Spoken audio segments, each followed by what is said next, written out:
ಹರೇ ಕೃಷ್ಣ. ಎಲ್ಲರಿಗೂ ಸ್ಕ್ರೀನ್ ಕಾಣಿಸ್ತಾ ಇದೆಯಾ? ಕಾಣಿಸ್ತಾ ಇದೆ ಗುರುಜಿ. ಹರೇ ಹರೇ ಕೃಷ್ಣ. ಕೃಷ್ಣ ಪ್ರಭುಜಿ. ಹರೇ ಕೃಷ್ಣ ಮಾತಾಜಿ. ಎಲ್ಲರಿಗೂ ಧನ್ಯವಾದ ಇಂದಿನ ತರಗತಿಗೆ ಬಂದಿದ್ದಕ್ಕಾಗಿ. ಇಂದಿನ ತರಗತಿಯನ್ನು ಎಂದಿನಂತೆ ಪ್ರಾರ್ಥನೆಯೊಂದಿಗೆ ಪ್ರಾರಂಭ ಮಾಡೋಣ ಮತ್ತು ರಾಧಾಕೃಷ್ಣರ ದರ್ಶನ ಪಡೆದುಕೊಂಡು ನಂತರ ನಾವು ಪ್ರಾರ್ಥನೆಯನ್ನು ಮಾಡಿ ನಂತರ ತರಗತಿಯನ್ನು ಪ್ರಾರಂಭ.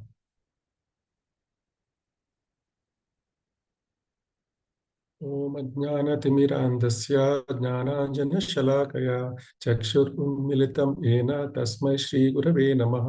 ಶ್ರೀ ಚೈತನ್ಯ ಮನೋಭೀಷ್ಟಂ ಸ್ಥಾಪಿತಂ ಯೇನ ಭೂತಲೆ ಸ್ವಯಂ ರೂಪ ಕದಾ ಮಹ್ಯಂ ದದಾತಿ ಸ್ವಪದಾಂತಿಕಂ.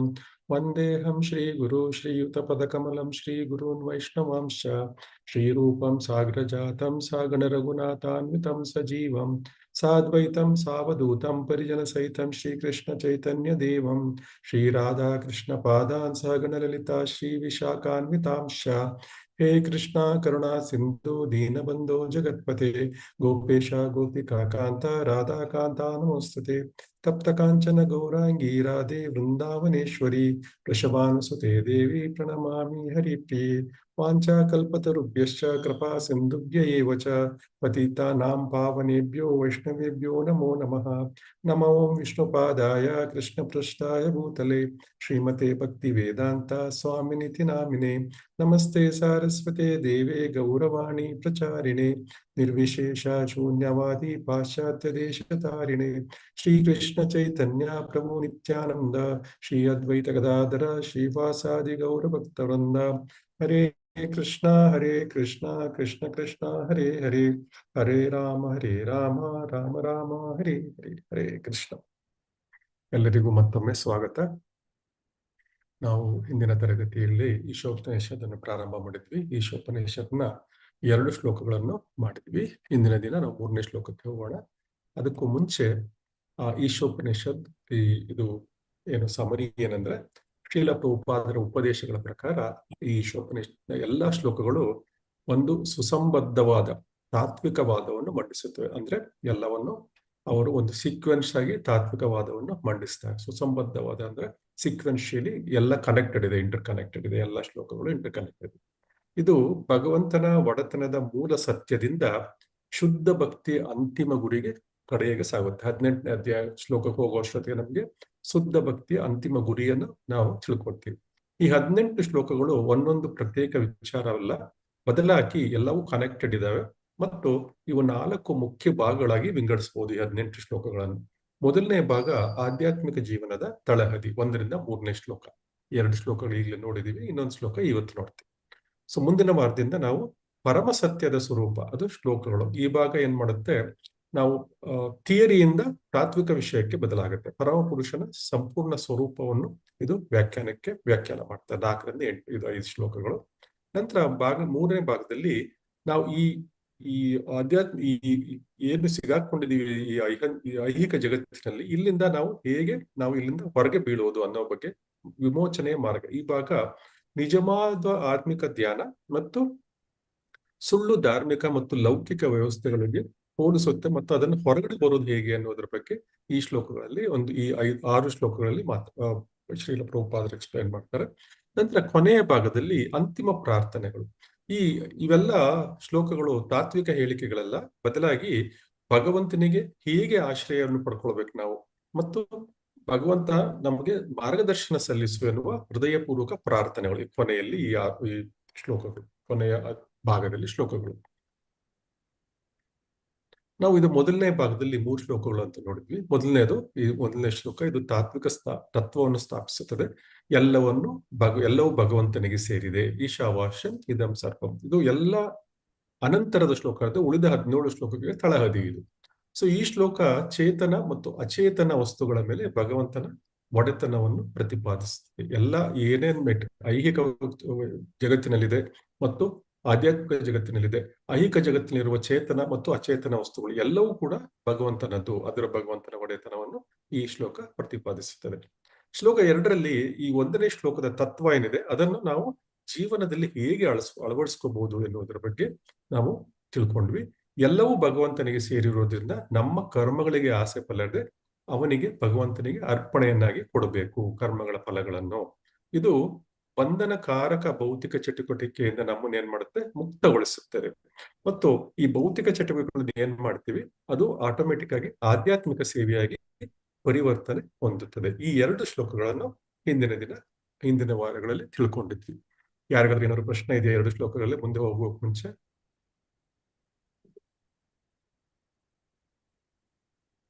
ಯಾರಿಗೇನು ಪ್ರಶ್ನೆ ಇಲ್ಲ ಅಂದ್ರೆ ಮುಂದೆ ಹೋಗೋಣ.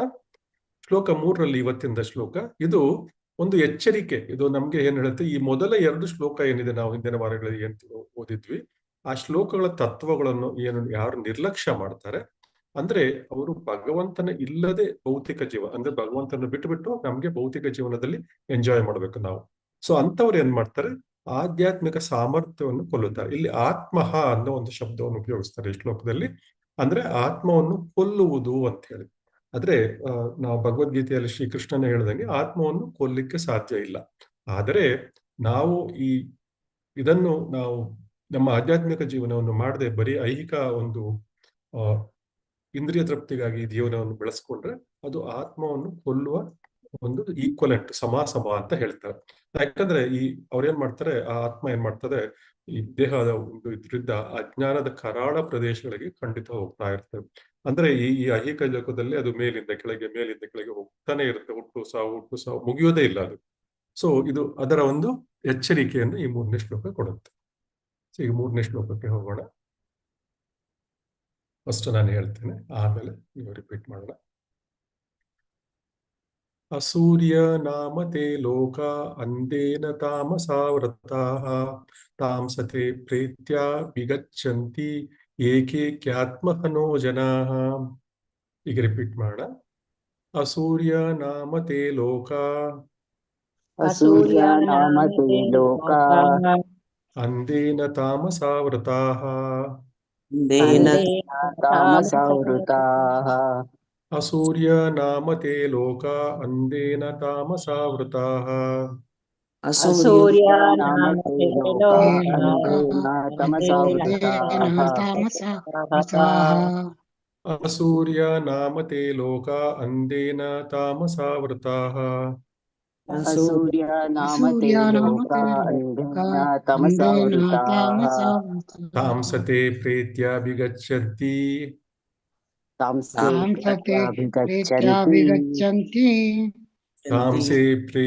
ತಾಂಸ್ತೆ ಪ್ರೀತ್ಯಾಭಿಗಚ್ಚಂತಿ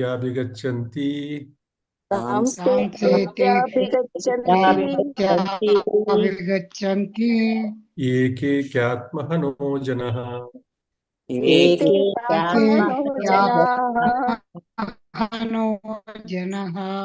ತಾಂಸತೆ ಪ್ರತ್ಯಾಭಿಗಚ್ಚಂತಿ ಏಕೇಕ್ಯಾತ್ಮಹನೋ ಜನಃ.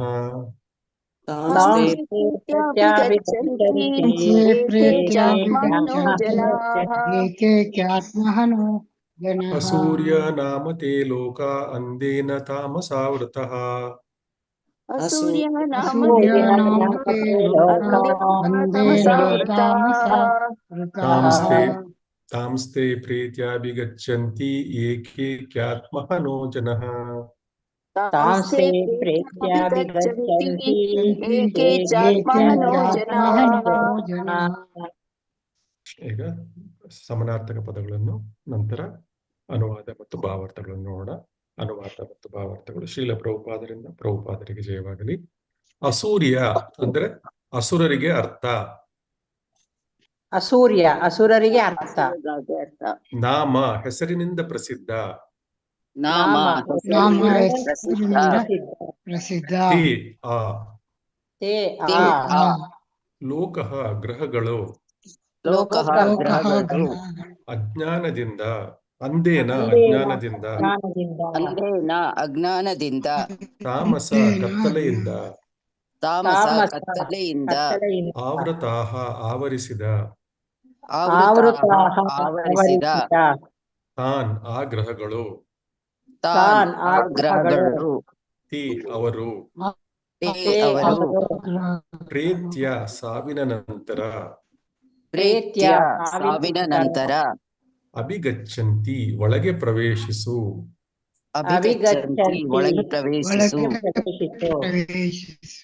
ಎ ಯಾರಾದರೂ, ಎ ಯಾರಾದರೂ, ಕೆ ಎಲ್ಲರೂ, ಕೆ ಎಲ್ಲರೂ, ಚ ಮತ್ತು, ಚ ಮತ್ತು, ಆತ್ಮಹನಃ ಆತ್ಮವನ್ನು ಕೊಲ್ಲುವವರು, ಆತ್ಮಹನಃ ಆತ್ಮವನ್ನು ಕೊಲ್ಲುವವರು, ಜನಾಹ ವ್ಯಕ್ತಿಗಳು.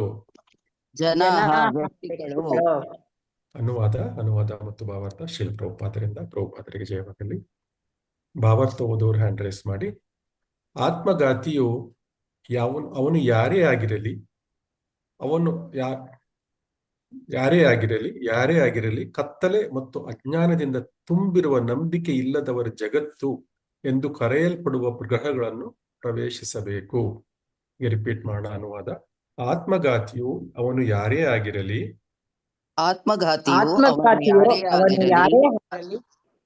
ಕತ್ತಲೆ ಮತ್ತು ಅಜ್ಞಾನದಿಂದ ತುಂಬಿರುವ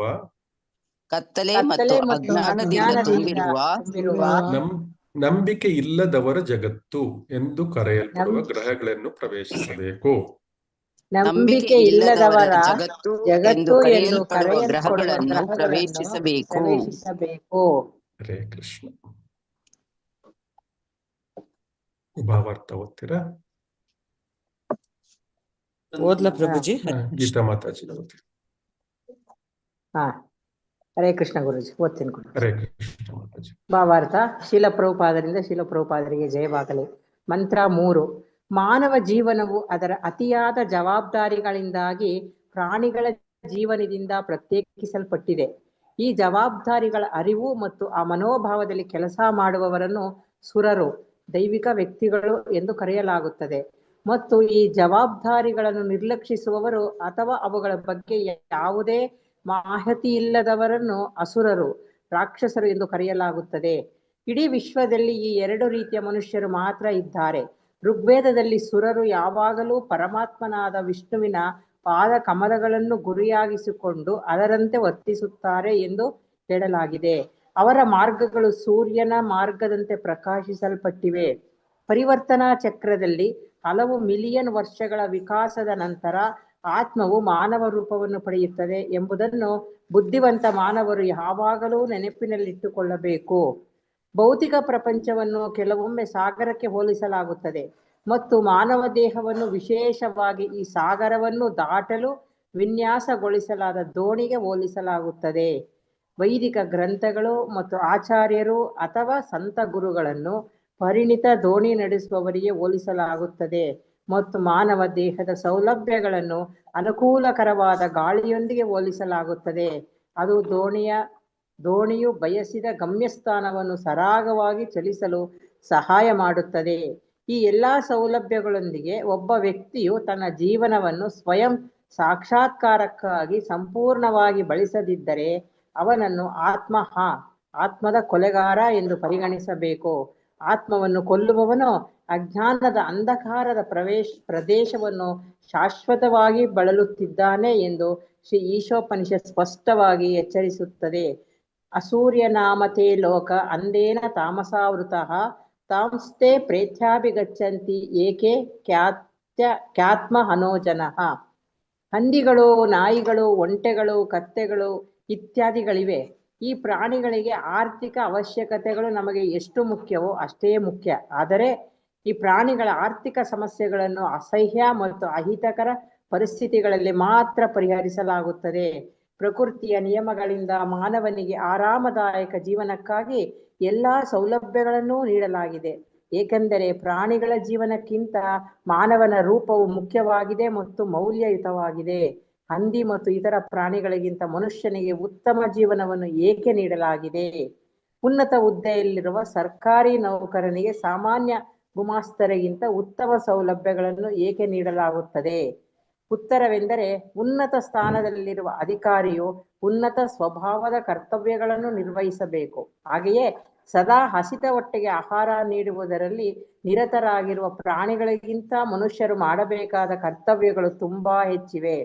ಆದರೂ ಆಧುನಿಕ ಆತ್ಮವನ್ನು ಕೊಲ್ಲುವ ನಾಗರಿಕತೆ ಹಸಿದ ಹೊಟ್ಟೆಯ ಸಮಸ್ಯೆಗಳನ್ನು ಮಾತ್ರ ಹೆಚ್ಚಿಸಿದೆ. ನಾವು ಆಧುನಿಕ ನಾಗರಿಕ ಮನುಷ್ಯನ ರೂಪದಲ್ಲಿ ಪಾಲಿಶ್ ಮಾಡಿದ ಪ್ರಾಣಿಯನ್ನು ಸಮೀಪಿಸಿ ಆತ್ಮ ಸಾಕ್ಷಾತ್ಕಾರದಲ್ಲಿ ಆಸಕ್ತಿ ವಹಿಸುವಂತೆ ಕೇಳಿದಾಗ ಅವನು ತನ್ನ ಹೊಟ್ಟೆಯನ್ನು ತೃಪ್ತಿಪಡಿಸಲು ಕೆಲಸ ಮಾಡಲು ಬಯಸುತ್ತಾನೆ ಮತ್ತು ಸ್ವಯಂ ಸಾಕ್ಷಾತ್ಕಾರದ ಅಗತ್ಯವಿಲ್ಲ ಎಂದು ಹೇಳುತ್ತಾನೆ. ಹಸಿದ ಮನುಷ್ಯ. ಪ್ರಕೃತಿಯ ನಿಯಮಗಳು ಎಷ್ಟು ಕ್ರೂರವಾಗಿವೆ ಎಂದರೆ ಆತ್ಮ ಸಾಕ್ಷಾತ್ಕಾರದ ಅಗತ್ಯವನ್ನು ಖಂಡಿಸಿದರೂ ಮತ್ತು ಹೊಟ್ಟೆ ತುಂಬಿಸಲು ಶ್ರಮಿಸುವ ಅವನ ಉತ್ಸಾಹದ ಹೊರತಾಗಿಯೂ ಅವನು ಯಾವಾಗಲೂ ನಿರುದ್ಯೋಗದ ಭಯದಲ್ಲಿದ್ದಾನೆ. ಹರೇ ಕೃಷ್ಣ ಮಾತಾಜಿ. ಹರೇ ಕೃಷ್ಣ. ಲಕ್ಷ್ಮೀ ಮಾತಾಜಿ ಓದ್ತೀರಾ? ಓದ್ತೀನಿ ಪ್ರಭುಜಿ. ಹರೇ ಕೃಷ್ಣ. ಓದಿ ಮಾತಾಜಿ. ಓದ್ತೀನಿ. ಯಾವ ಲಕ್ಷ್ಮಿ ಮಾತಾಜಿ? ಲಕ್ಷ್ಮಿ ಬಿ.ವಿ. ಮಾತಾಜಿ ಅನ್ಸುತ್ತೆ. ಹ್ಯಾಂಡ್ ರೈಸ್ ಮಾಡಿದ್ದೆ ಯಾರು? ಬಿ.ವಿ. ಮಾತಾಜಿ ಅಲ್ಲ? ಹೌದು ಪ್ರಭುಜಿ. ಹರೇ ಕೃಷ್ಣ. PM ಮಾತಾಜಿ ಆಮೇಲೆ ನೆಕ್ಸ್ಟ್ ಓದಿ. ಆಯ್ತು ಪ್ರಭುಜಿ. ಓದ್ಲಾ ಪ್ರಭು? ಹರೇ ಓದಿ ಕೃಷ್ಣ. ಮಾತಾಜಿ. ನಮಗೆ ಈ ಮಾನವ ರೂಪವನ್ನು ನೀಡಲಾಗಿದೆ, ಕತ್ತೆಗಳು, ಹಂದಿಗಳು ಮತ್ತು ನಾಯಿಗಳಂತೆ ಕಷ್ಟಪಟ್ಟು ದುಡಿಯಲು ಅಲ್ಲ, ಆದರೆ ಜೀವನದ ಅತ್ಯುನ್ನತ ಪರಿಪೂರ್ಣತೆಯನ್ನು ಸಾಧಿಸಲು. ನಾವು ಸ್ವಯಂ ಸಾಕ್ಷಾತ್ಕಾರಕ್ಕಾಗಿ ಕಾಳಜಿ ವಹಿಸದಿದ್ದರೆ, ನಾವು ಹಾಗೆ ಮಾಡಲು ಬಯಸದಿದ್ದರೂ ಸಹ ಪ್ರಕೃತಿಯ ನಿಯಮಗಳು ನಮ್ಮನ್ನು ತುಂಬಾ ಕಷ್ಟಪಟ್ಟು ಕೆಲಸ ಮಾಡಲು ಒತ್ತಾಯಿಸುತ್ತದೆ. ಈ ಯುಗದಲ್ಲಿ ಮನುಷ್ಯರು ಬಂಡಿಗಳನ್ನು ಎಳೆಯುವ ಕತ್ತೆಗಳು ಮತ್ತು ಎತ್ತುಗಳಂತೆ ಕಷ್ಟಪಟ್ಟು ಕೆಲಸ ಮಾಡಬೇಕಾಗಿದೆ. ಅಸುರರನ್ನು ಕೆಲಸ ಮಾಡಲು ಕಳುಹಿಸುವ ಕೆಲವು ಪ್ರದೇಶಗಳನ್ನು ಶ್ರೀ ಈಶೋಪನಿಷತ್ ಶ್ಲೋಕದಲ್ಲಿ ಬಹಿರಂಗಪಡಿಸಲಾಗಿದೆ. ಒಬ್ಬ ಮನುಷ್ಯನು ಮಾನವನಾಗಿ ತನ್ನ ಕರ್ತವ್ಯಗಳನ್ನು ನಿರ್ವಹಿಸಲು ವಿಫಲವಾದರೆ ಅವನು ಅಸುರರ ಗ್ರಹಗಳಿಗೆ ವರ್ಗಾವಣೆಯಾಗಲು ಮತ್ತು ಅಜ್ಞಾನ ಮತ್ತು ಕತ್ತಲೆಯಲ್ಲಿ ಕಷ್ಟಪಟ್ಟು ದುಡಿಯಲು ಅವನತಿಗೆ ಒಳಗಾದ ಜಾತಿಗಳಲ್ಲಿ ಜನ್ಮ ಪಡೆಯುವಂತೆ ಒತ್ತಾಯಿಸಲಾಗುತ್ತದೆ.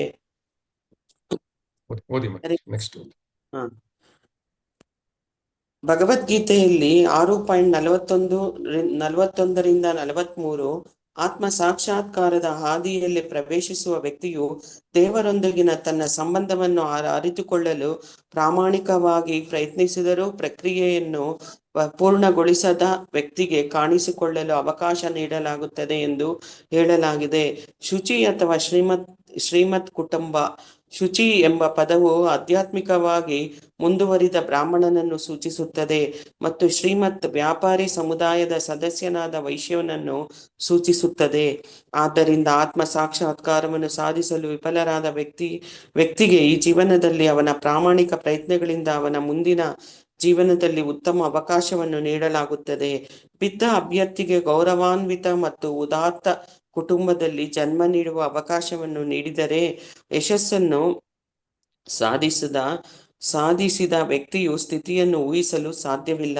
ದೇವರನ್ನು ಅರಿತುಕೊಳ್ಳಲು ಪ್ರಯತ್ನಿಸುವ ಮೂಲಕ ಒಬ್ಬ ಶ್ರೀಮಂತ ಅಥವಾ ಶ್ರೀಮಂತ ಕುಟುಂಬದಲ್ಲಿ ಜನನವನ್ನು ಖಾತರಿಪಡಿಸಲಾಗುತ್ತದೆ.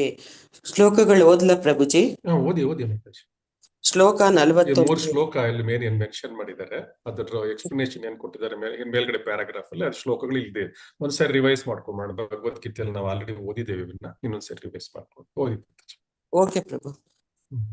ಶ್ಲೋಕ 41. ಪ್ರಾಪ್ಯ ಪುಣ್ಯ ಕೃತಾಂ ಲೋಕಾನುಷ್ಠಿತ್ವಾ ಶಾಶ್ವತಿ ಸಮಾಹ ಶುಚೀನಾಂ ಶ್ರೀಮತಾಂ ಗೇಹೆ ಯೋಗ ಭ್ರಷ್ಟೋಭಿಜಾಯತೆ. ಯೋಗಭ್ರಷ್ಟನು ಪುಣ್ಯಜೀವಿಗಳ ಲೋಕಗಳಲ್ಲಿ ಬಹುಕಾಲ ಸಂತೋಷವಾಗಿದ್ದು ಅನಂತರ ಧರ್ಮಾತ್ಮರ ಮನೆಯಲ್ಲಿ ಅಥವಾ ಶ್ರೀಮಂತ ಕುಟುಂಬದಲ್ಲಿ ಹುಟ್ಟುವನು. ಶ್ಲೋಕ 42. ಅಥವಾ ಯೋಗಿನಾಮೇವ ಕುಲೆ ಭವತಿ ಧೀಮತಾಂ ಏತದ್ದಿ ದುರ್ಲಭತರಂ ಲೋಕೆ ಜನ್ಮ ಯದೀದೃಶಂ. ಅಥವಾ ದೀರ್ಘಕಾಲದ ಯೋಗಾಭ್ಯಾಸದ ಅನಂತರ ವಿಫಲನಾಗಿದ್ದಲ್ಲಿ ಅವನು ಧೀಮಂತರಾದ ಆಧ್ಯಾತ್ಮಿಕವಾದಿಗಳ ಕುಟುಂಬದಲ್ಲಿ ಜನಿಸುವನು. ನಿಶ್ಚಯವಾಗಿಯೂ ಈ ಜಗತ್ತಿನಲ್ಲಿ ಇಂತಹ ಜನ್ಮವು ದುರ್ಲಭತರವಾದದ್ದು. ಶ್ಲೋಕ 43.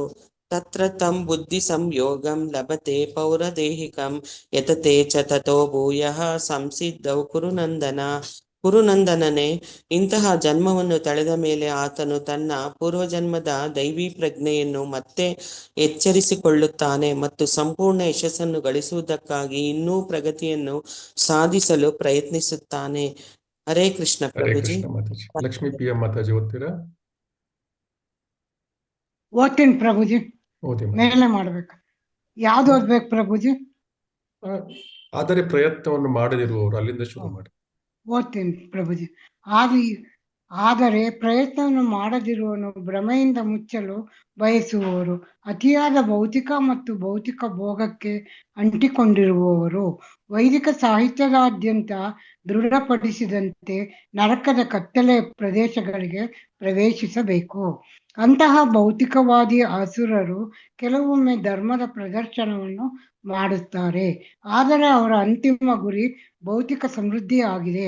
ಭಗವದ್ಗೀತೆ 16:17-18 ಅಂತಹ ಪುರುಷನನ್ನು ಆತ್ಮ ಸಂಭಾವಿತ ಎಂದು ಕರೆಯುವ ಮೂಲಕ ಖಂಡಿಸುತ್ತದೆ. ಅಂದರೆ ಅವರು ಕೇವಲ ವಂಚನೆಯ ಬಲದಿಂದ ಶ್ರೇಷ್ಠರೆಂದು ಪರಿಗಣಿಸಲ್ಪಡುತ್ತಾರೆ ಮತ್ತು ಅಜ್ಞಾನಿಗಳ ಮತದಿಂದ ಮತ್ತು ಅವರ ಸ್ವಂತ ಭೌತಿಕ ಸಂಪತ್ತಿನಿಂದ ಅಧಿಕಾರ ಪಡೆಯುತ್ತಾರೆ. ಅಂತಹ ಅಸುರರು ಸ್ವಯಂ ಸಾಕ್ಷಾತ್ಕಾರ ಮತ್ತು ಭಗವಂತನ ಸಾರ್ವತ್ರಿಕ ಸಾಮ್ಯದ ಈಶಾವಾಸ್ಯದ ಜ್ಞಾನವನ್ನು ಹೊಂದಿರುವುದಿಲ್ಲ. ಅವರು ಕತ್ತಲೆಯಾದ ಪ್ರದೇಶಗಳಿಗೆ ಪ್ರವೇಶಿಸುವುದು ಖಚಿತ. ಅಂತಿಮ ತೀರ್ಮಾನವೆಂದರೆ ನಾವು ಮನುಷ್ಯರಾಗಿ ಕೇವಲ ಆರ್ಥಿಕ ಸಮಸ್ಯೆಗಳನ್ನು ತತ್ತರಿಸುತ್ತಿರುವ ವೇದಿಕೆಯಲ್ಲಿ ಪರಿಹರಿಸಲು ಅಲ್ಲ, ಆದರೆ ಪ್ರಕೃತಿಯ ನಿಯಮಗಳಿಂದ ನಮ್ಮನ್ನು ಇರಿಸಲಾಗಿರುವ ಭೌತಿಕ ಜೀವನದ ಎಲ್ಲಾ ಸಮಸ್ಯೆಗಳನ್ನು ಪರಿಹರಿಸಲು. ಮೇಲೆ ಮಾಡಿ ಪ್ರಭುಜಿ. ಶ್ಲೋಕ 17. ಆತ್ಮ ಸಂಭಾವಿತ ಸ್ವಪ್ತಬ್ಧ ಧನಮಾನ ಮದಾನ್ವಿತಾ ಯಜಂತೆ ನಾಮ ಯಜ್ಞಸ್ಥೆ ದಮ್ಮೇನ ವಿಧಿಪೂರ್ವಕಂ. ಅವರು ತಮ್ಮ ವಿಷಯದಲ್ಲಿ ಸಂಪೂರ್ಣ ತೃಪ್ತರು ಮತ್ತು ಯಾವಾಗಲೂ ಉದ್ಘಟರು, ಸಂಪತ್ತು ಮತ್ತು ಒಣಪ್ರತಿಷ್ಠೆಗಳಿಂದ ಭ್ರಾಂತರಾದವರು. ಕೆಲವೊಮ್ಮೆ ಅವರು ಯಾವ ನಿಬಂಧನೆಗಳನ್ನು ಅನುಸರಿಸದೆ ಜಂಬದಿಂದ ಹೆಸರಿಗೆ ಮಾತ್ರ ಯಜ್ಞಗಳನ್ನು ಮಾಡುತ್ತಾರೆ. ಶ್ಲೋಕ 18. ಅಹಂಕಾರಂ ಬಲಂ ವರ್ಷಂ ಕಾಮಂ ಕ್ರೋಧಂ ಚ ಸಂಶ್ರಿತಾಃ ಮಾಮಾತ್ಮ ಪರದೇಹೇಷು ಪ್ರದಿಶಂಸ್ತೋ ಅಭ್ಯಸೂಯಕಾಃ. ಅಹಂಕಾರ, ಬಲ, ದರ್ಪ, ಕಾಮ ಮತ್ತು ಕ್ರೋಧಗಳಿಂದ ಅಸುರರು ದಿಗ್ಭ್ರಾಂತರಾಗುತ್ತಾರೆ. ಅವರ ದೇಹಗಳಲ್ಲೂ ಮತ್ತು ಇತರ ದೇಹಗಳಲ್ಲಿ ಇರುವ ದೇವೋತ್ತಮ ಪರಮಪುರುಷನನ್ನು ದ್ವೇಷಿಸಿ ನಿಜವಾದ ಧರ್ಮವನ್ನು ಅಳಿದು ಮಾತನಾಡುತ್ತಾರೆ. ಮೇಲೆ ಮಾಡ್ತಾರೆ. ಹರೇ ಕೃಷ್ಣ. ಧನ್ಯವಾದಗಳು ಪ್ರಭುಜಿ. ಧನ್ಯವಾದ. ಹನುಮಂತ ಪ್ರಭುಜಿ ಓದ್ತೀರಾ?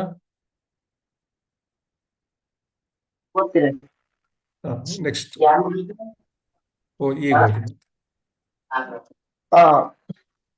ಶ್ರೀ ಈಶೋಪನಿಷತ್ತು ಮಂತ್ರ 1.3 ಸಾರಾಂಶ.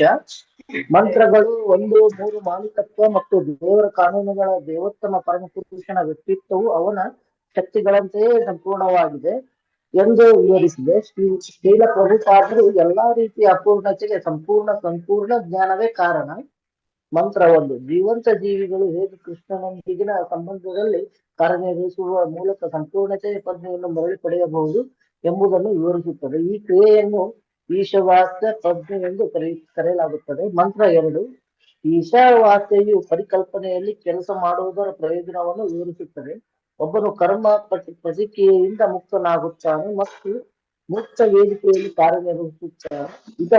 ಇಂತಹ ಚಟುವಟಿಕೆಗಳೇ ಸ್ವಾತಂತ್ರ್ಯದ ಏಕೈಕ ವಿಧಾನವಾಗಿದೆ. ಮಂತ್ರ 3 ಭಗವಂತನ ಒಡೆತನವನ್ನು ಗುರುತಿಸಲು ವಿಫಲರಾದವರು ಭವಿಷ್ಯವನ್ನು ವಿವರಿಸುತ್ತದೆ ಮತ್ತು ಆದ್ದರಿಂದ ವಿಕಾರ್ಮಿಕ ರೀತಿಯಲ್ಲಿ ವರ್ತಿಸುತ್ತದೆ. ಸಾರಾಂಶವಾಗಿ ಈ 3 ಶ್ಲೋಕಗಳು ಒಂದೇ ಪೂರ್ಣ ಸತ್ಯವನ್ನು ರಚಿಸುತ್ತದೆ. ಶ್ಲೋಕ 1 ಸತ್ಯವನ್ನು ಹೇಳುತ್ತದೆ, ಎಲ್ಲವೂ ಭಗವಂತನಿಗೆ ಸೇರಿದೆ. ಶ್ಲೋಕ 9 ಆ ಸತ್ಯವನ್ನು ಅನುಸರಿಸುವ ಮಾರ್ಗವನ್ನು ನೀಡುತ್ತದೆ, ಅವನು ಸೇವಕನಾಗಿ ಕೆಲಸ ಮಾಡು. ಶ್ಲೋಕ 3 ಆ ಸತ್ಯವನ್ನು ನಿರ್ಲಕ್ಷಿಸಿದರೆ ಆಗುವ ಭೀಕರ ಪರಿಣಾಮವನ್ನು ಎಚ್ಚರಿಸುತ್ತದೆ, ಕತ್ತಲೆ ಯುಗಕ್ಕೆ ಪ್ರವೇಶ. ಹರೇ ಕೃಷ್ಣ. ಹರೇ ಕೃಷ್ಣ. ಹರೇ ಕೃಷ್ಣ. ಲಲಿತಾ ಮಾತಾಜಿ. ಹರೇ ಕೃಷ್ಣ ಪ್ರಭುಜಿ. ಹರೇ ಕೃಷ್ಣ. 1 ನಿಮಿಷ ಓದಿ ಮಾತಾಜಿ. ಇದು ಬೇಡ, ಸಾಕು, ಅಷ್ಟೇ ಇಷ್ಟ. ಇದೆ ಲಾಸ್ಟ್. ಸೊ ಏನ್ ತಿಳಿತು 3ನೇ ಶ್ಲೋಕದಿಂದ?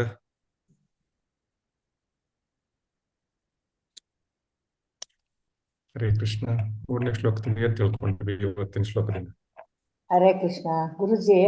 3ನೇ ಶ್ಲೋಕದಲ್ಲಿ ಮೂರನೇ ಶ್ಲೋಕದಲ್ಲಿ ಆತ್ಮಘಾತಿಯರವನ್ ಯಾರೇ ಆಗಿರ್ಲಿ ಅಂಧಕಾರ ಮತ್ತು ಅಜ್ಞಾನದಿಂದ ಅವನು ತುಂಬಿದ್ದು, ನಂಬಿಕೆ ಇಲ್ಲೇ ಇದ್ರೆ ಪ್ರಪಂಚದಲ್ಲಿ ಅವನನ್ನು ಯಾವ ಇದಕ್ಕೂ ಅವನ ಗ್ರಹಗಳಿಗೆ ಹೋಗ್ಬೇಕು, ಅಸುರರ ಲೋಕಕ್ಕೆ ಹೋಗ್ತಾರೆ, ಅವರೇ ಆತ್ಮಘಾತಿಗಳು. ಮತ್ತೆ ಜವಾಬ್ದಾರಿಯುತ ಜೀವನ ಇದಕ್ಕೆ ಹೋಗಲು ಅಥವಾ ಮತ್ತೆ ಕೆಳಗೆ ಹೋಗಲು ಅವರು ಯಾವುದೇ ಸ್ಥಳದಲ್ಲಿ ಉಳಿಯಲು ಇದೊಂದು ಸಂಧಿ. ಮತ್ತೆ ಇದು ಮಾನವೀಯತೆಯಲ್ಲಿ ಅದು ಅವ್ರ ಎರಡು ವಿಧ, ಸುರರು ಅಸುರರು. ಸುರರು ಅಂದ್ರೆ ದೈವತ್ವದ ವ್ಯಕ್ತಿಗಳು. ಅವರು ಜವಾಬ್ದಾರಿಯುತ ಮತ್ತೆ ತಿಳುವಳಿಕೆಯಿಂದ ಅವರು ಯಾರು ಉತ್ಸಾಹದಲ್ಲಿ ಕೆಲಸ ಮಾಡ್ತಿದ್ದಾರೆ ಅಂತ ಅವರು ಭಗವಂತನ ಚರಣ ಕಮಲಗಳನ್ನು ಅವರು ಮಾಡ್ತಾರೆ. ಅಸುರರು ಅಂದ್ರೆ ರಾಕ್ಷಸರು. ಅವರು ಈ ಜವಾಬ್ದಾರಿಯನ್ನು ನಿರ್ಲಕ್ಷಿಸ್ತಾರೆ, ಮತ್ತೆ ಅವ್ರ ಬಗ್ಗೆ ಮಾಹಿತಿನೂ ಇಲ್ಲದವರನ್ನ ಅವರು ಅಸುರರು ಅಂತ ಹೇಳ್ತಾರೆ. ಮತ್ತೆ ಅವ್ರ ಅಂಧಕಾರದ ಕೆಲಸ ಮಾಡೋದು, ಮತ್ತೆ ಅವರ ಐಕ್ಯ ಬಂಧನದಲ್ಲಿ ಅಂಟ್ಕೊಂಡಿರ್ತಾರೆ ಗುರುಜಿ. ಮತ್ತೆ ಇದನ್ನ ಸಾಗರಕ್ಕೆ ಹೋಲಿಸಿದರೆ, ಸಾಗರದಲ್ಲಿ ಅವನು ವಿನ್ಯಾಸಗೊಳಿಸ್ತಾರೆ ಅವರ ದೇಹದ ದೋಣಿ. ವಸ್ತು ಜಗತ್ತು ಒಂದು ಇದ್ದಂಗೆ, ಅದು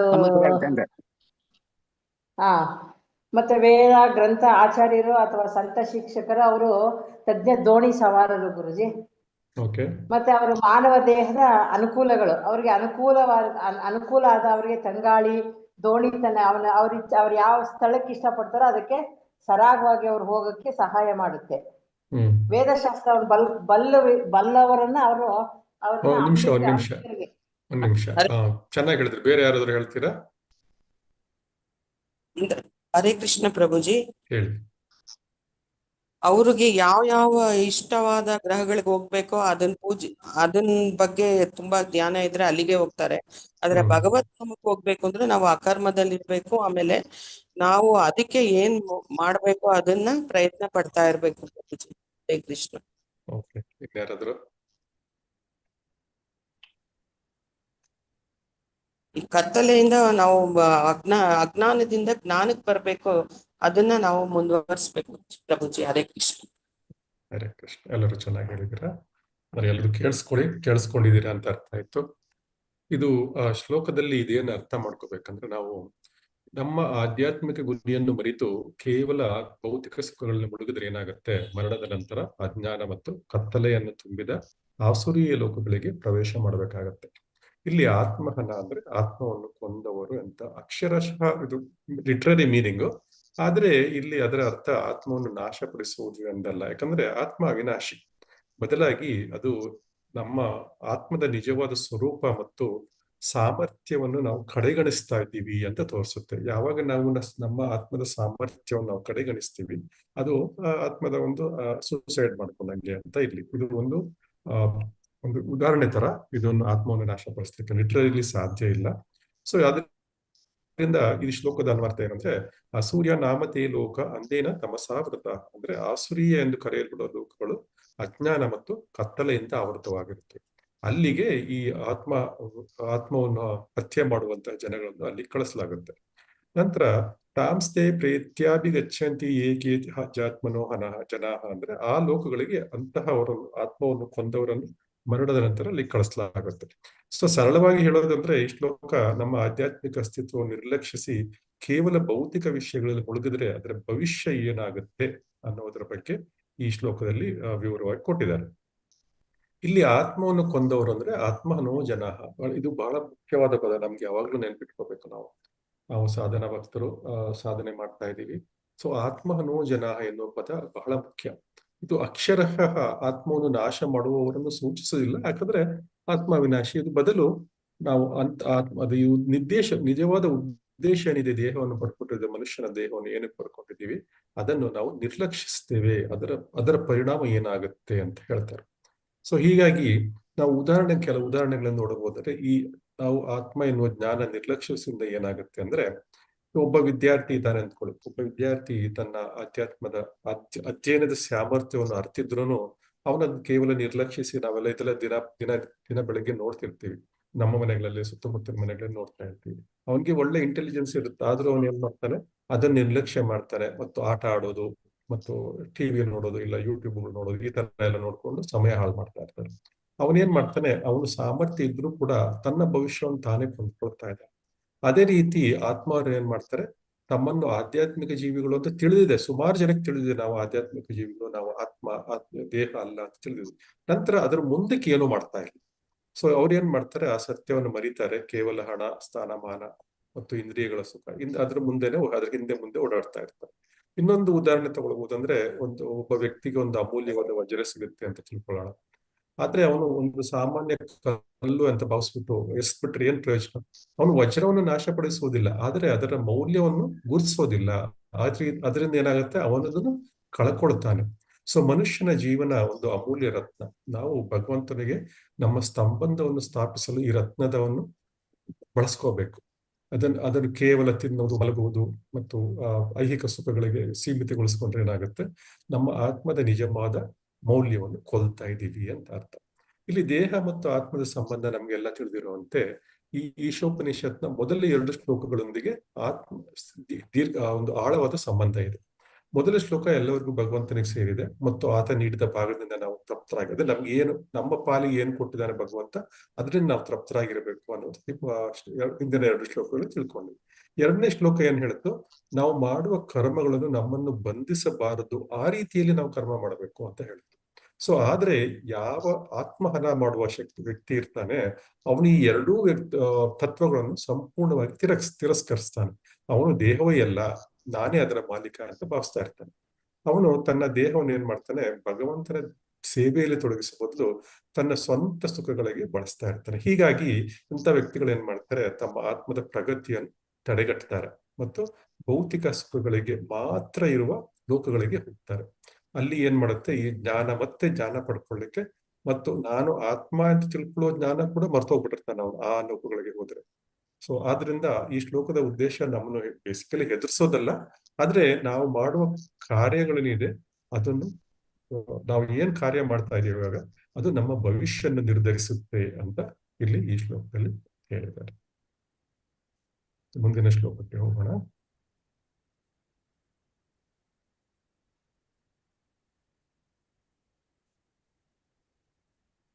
ಈಗ 2ನೇ ಭಾಗ.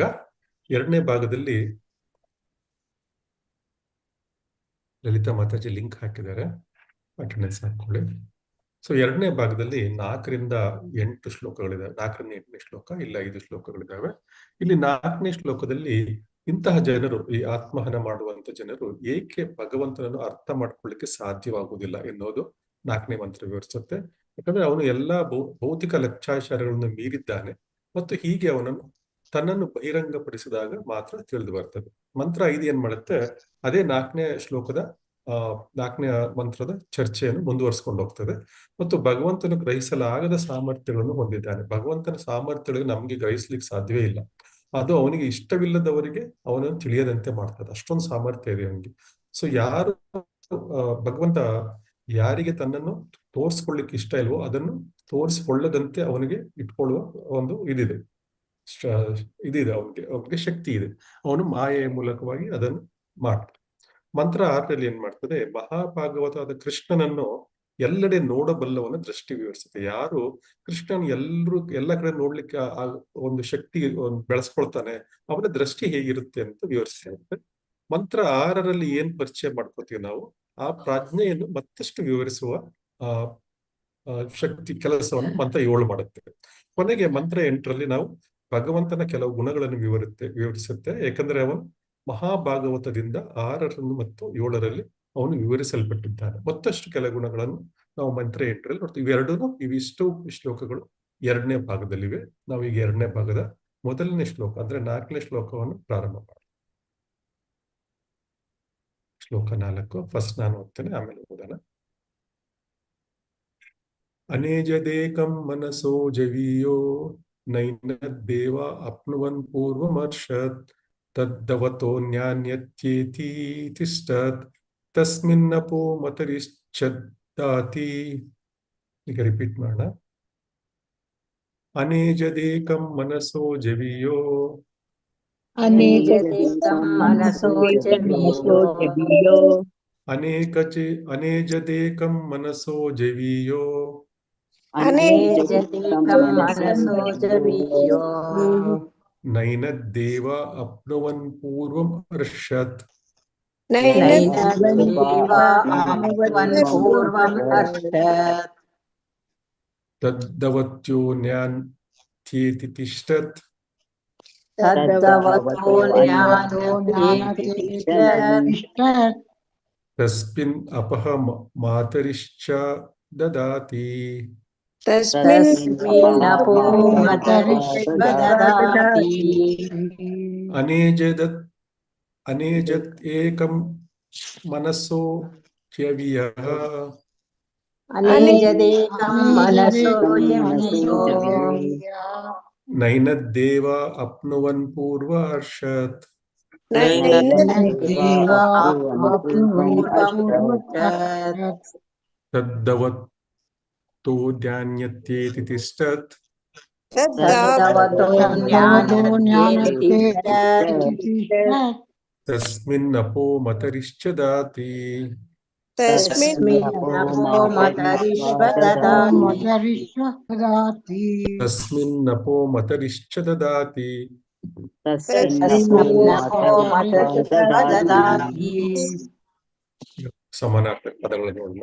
ಅನೇಜತ್ ಸ್ಥಿರ, ಅನೇಜತ್ ಸ್ಥಿರ, ಏಕಂ ಒಂದು, ಏಕಂ ಒಂದು, ಮಾನಸಃ ಮನಸ್ಸಿಗಿಂತ, ಮಾನಸಃ ಮನಸ್ಸಿಗಿಂತ, ಜಾವಿಯಃ ಹೆಚ್ಚು ಚುರುಕಾದ, ಜಾವಿಯಃ ಹೆಚ್ಚು ಚುರುಕಾದ, ನ ಅಲ್ಲ, ಅಲ್ಲ, ಏನತ್ ಈ ಪರಮಾತ್ಮ, ಏನತ್ ಈ ಪರಮಾತ್ಮ, ದೇವಾಹ ಇಂದ್ರ ಇತ್ಯಾದಿ ದೇವತೆಗಳು, ದೇವಾಹ ಇಂದ್ರ ಇತ್ಯಾದಿ ದೇವತೆಗಳು, ಆಪ್ನುವನ್ ಅನುಸಂಧಾನ ಮಾಡಬಹುದು, ಅನುಸಂಧಾನ ಮಾಡಬಹುದು, ಪೂರ್ವಂ ಮುಂದೆ, ಪೂರ್ವಂ ಮುಂದೆ, ಅರ್ಷತ್ ಬೇಗನೆ ಚಲಿಸುವ, ಹರ್ಷ ವೇಗವಾಗಿ ಚಲಿಸುತ್ತಾ, ತತ್ ಅವನು, ತತ್ತವನು, ಧಾವತಃ ಓಡುತ್ತಿರುವವರು,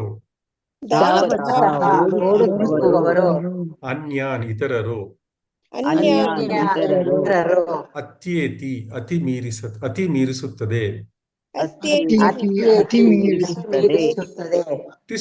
ತಿಷ್ಟತ್ ಒಂದೇ ಸ್ಥಳದಲ್ಲಿ ಉಳಿದುಕೊಂಡಿರುವುದು, ಒಂದೇ ಸ್ಥಳದಲ್ಲಿ ಉಳಿದುಕೊಂಡಿರುವುದು, ತಸ್ಮಿನ್ ಅವನಲ್ಲಿ, ಅವನಲ್ಲಿ ಅಪಹ ಮಳೆ, ಅಪಹ ಮಳೆ, ಮಾತರಿಶ್ವ ಗಾಳಿ ಮತ್ತು ಮಳೆಯನ್ನು ನಿಯಂತ್ರಿಸುವ ದೇವರುಗಳು, ಮಾತರಿಶ್ವ ಗಾಳಿ ಮತ್ತು ಮಳೆಯನ್ನು ನಿಯಂತ್ರಿಸುವ ದೇವರುಗಳು, ದದಾತಿ ಹೊರೈಕೆ, ದದಾತಿ ಪೂರೈಕೆ. ಅನುವಾದ ಮತ್ತು ಭಾವಾರ್ಥವನ್ನು ಹ್ಯಾಂಡ್ ರೈಸ್ ಮಾಡಿ. ಅನುವಾದ: ಆತನ ಧಾಮದಲ್ಲಿ ಅಚಲವಾಗಿದ್ದರೂ ದೇವೋತ್ತಮ ಪರಮಪುರುಷನು ಮನಸ್ಸುಗಿಂತಲೂ ವೇಗವುಳ್ಳವನು ಮತ್ತು ಓಡುತ್ತಿರುವ ಎಲ್ಲರನ್ನೂ ಹಿಂದೆ ಹಾಕಬಲ್ಲನು. ಶಕ್ತಿಯುತ ದೇವತೆಗಳು ಅವನನ್ನು ಸಮೀಪಿಸಲು ಸಾಧ್ಯವಿಲ್ಲ. ಒಂದೇ ಸ್ಥಳದಲ್ಲಿದ್ದರೂ ಗಾಳಿ ಮತ್ತು ಮಳೆಯನ್ನು ಪೂರೈಸುವ ಎಲ್ಲರನ್ನೂ ನಿಯಂತ್ರಿಸುತ್ತಾನೆ. ಆತ ಎಲ್ಲ ಶ್ರೇಷ್ಠತೆಯಲ್ಲಿ ಎಲ್ಲರನ್ನೂ ಮೀರಿಸುತ್ತಾನೆ. ಈಗ ರಿಪೀಟ್ ಮಾಡೋಣ. ಆತನ ಧಾಮದಲ್ಲಿ ಅಚಲವಾಗಿದ್ದರೂ ದೇವೋತ್ತಮ ಪರಮಪುರುಷನು ಮನಸ್ಸುಗಿಂತಲೂ ವೇಗವುಳ್ಳವನು ಮತ್ತು ಓಡುತ್ತಿರುವ ಇತರ ಎಲ್ಲವನ್ನೂ ಹಿಂದೆ ಹಾಕಬಲ್ಲನು. ಶಕ್ತಿಯುತ ದೇವತೆಗಳು ಅವನನ್ನು ಸಮೀಪಿಸಲು ಸಾಧ್ಯವಿಲ್ಲ. ಒಂದೇ ಸ್ಥಳದಲ್ಲಿದ್ದರೂ ಗಾಳಿ ಮತ್ತು ಮಳೆಯನ್ನು ಪೂರೈಸುವ ಎಲ್ಲರನ್ನೂ ನಿಯಂತ್ರಿಸುತ್ತಾನೆ. ಆತ ಎಲ್ಲ ಶ್ರೇಷ್ಠತೆಯಲ್ಲಿ ಎಲ್ಲರನ್ನೂ ಮೀರಿಸುತ್ತಾನೆ.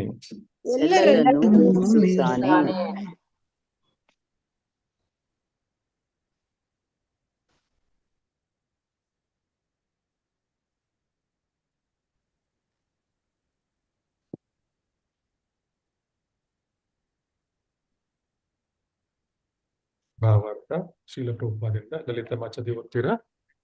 ಓದ್ತೀನಿ ಪ್ರಭುಜಿ. ಓದಿ ಮಾತಾಜಿ. ಮಾನಸಿಕ ಊಹಾಪೋಹದ ಮೂಲಕ ಮಹಾನ್ ತತ್ವಜ್ಞಾನಿ ಕೂಡ ಪರಮಾತ್ಮನನ್ನು ತಿಳಿದುಕೊಳ್ಳಲು ಸಾಧ್ಯವಿಲ್ಲ. ಪರಮಾತ್ಮನ ಸಂಪೂರ್ಣ ವ್ಯಕ್ತಿತ್ವವನ್ನು ಆತನ ಭಕ್ತರು ಮಾತ್ರ ಆತನ ಕರುಣೆಯಿಂದ ತಿಳಿಯಬಹುದು. ಬ್ರಹ್ಮ ಸಂಹಿತ 5.34ರಲ್ಲಿ ಭಕ್ತನಲ್ಲದ ತತ್ವಜ್ಞಾನಿಯು ಗಾಳಿಯ ವೇಗದಲ್ಲಿ ಅಥವಾ ಮನಸ್ಸಿನಲ್ಲಿ 100 ಮಿಲಿಯನ್ ವರ್ಷಗಳ ಕಾಲ ಬಾಹ್ಯಾಕಾಶದಲ್ಲಿ ಪ್ರಯಾಣಿಸಿದರೂ ಸಹ ಸಂಪೂರ್ಣ ಸತ್ಯವು ದೂರದಲ್ಲಿದೆ ಎಂದು ಅವನು ಕಂಡುಕೊಳ್ಳುತ್ತಾನೆ. ಅವನನ್ನು ಬ್ರಹ್ಮ ಸಂಹಿತ 5.37 ಮತ್ತಷ್ಟು ವಿವರಿಸುತ್ತದೆ. ಪರಮಾತ್ಮನ ಸಂಪೂರ್ಣ ವ್ಯಕ್ತಿತ್ವವು ಗೋಲೋಕ ಎಂದು ಕರೆಯಲ್ಪಡುವ ಅವನ ಅತೀಂದ್ರಿಯ ನಿವಾಸವನ್ನು ಹೊಂದಿದೆ.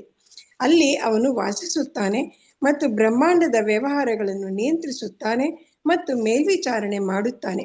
ಆದರೂ ಅವನ ಅಚಿಂತ್ಯ ಸಾಮರ್ಥ್ಯಗಳಿಂದ ಅವನು ತನ್ನ ಸೃಜನಶೀಲ ಶಕ್ತಿಯ ಪ್ರತಿಯೊಂದು ಭಾಗವನ್ನು ಏಕಕಾಲದಲ್ಲಿ ತಲುಪಬಹುದು. ಪಂತಾಸ್ತು ಕೋಟಿ ಶತವತ್ಸರ ಸಂಪ್ರಗಮ್ಯೋ ವಾಯೋರತಾಪಿ ಮನಸೋ ಮುನಿಪುಂಗವಾನಂ ಸೋಪ್ಯಸ್ತಿ ಯತ್ ಪ್ರಸೀದಂ ನ ವಿಚಿಂತ್ಯ ತತ್ವೇ ಗೋವಿಂದಮಾದಿ ಪುರುಷಂ ತಮಹಂ ಭಜಾಮಿ. ನಾನು ಗೋವಿಂದನನ್ನು ಪೂಜಿಸುತ್ತೇನೆ. ಯೋಗಿಗಳು ಮತ್ತು ಜ್ಞಾನಿಗಳು ಅತೀಂದ್ರಿಯವನ್ನು ಬಯಸುತ್ತಾರೆ ಮತ್ತು ಉಸಿರಾಟವನ್ನು ನಿಯಂತ್ರಿಸುವ ಮೂಲಕ ಪ್ರಾಣಾಯಾಮದಲ್ಲಿ ಸಾವಿರಾರು ಲಕ್ಷ ವರ್ಷಗಳಿಂದ ಪ್ರಾಪಂಚಿಕವಾದ ನಿರ್ಮೂಲನ ಪ್ರಕ್ರಿಯೆಯ ಮೂಲಕ ಭೇದವಿಲ್ಲದೆ ಬ್ರಹ್ಮನನ್ನು ಕಂಡುಕೊಳ್ಳಲು ಪ್ರಯತ್ನಿಸುವ ತಮ್ಮನ್ನು ತಾವು ತೊಡಗಿಸಿಕೊಳ್ಳುತ್ತಾರೆ ಮತ್ತು ಗೋವಿಂದನ ಪಾದ ಕಮಲದಿಂದ ತುದಿಯನ್ನು ಮಾತ್ರ ಯೋಗಿಗಳು ಸಮೀಪಿಸುತ್ತಾರೆ. ಆನಂದ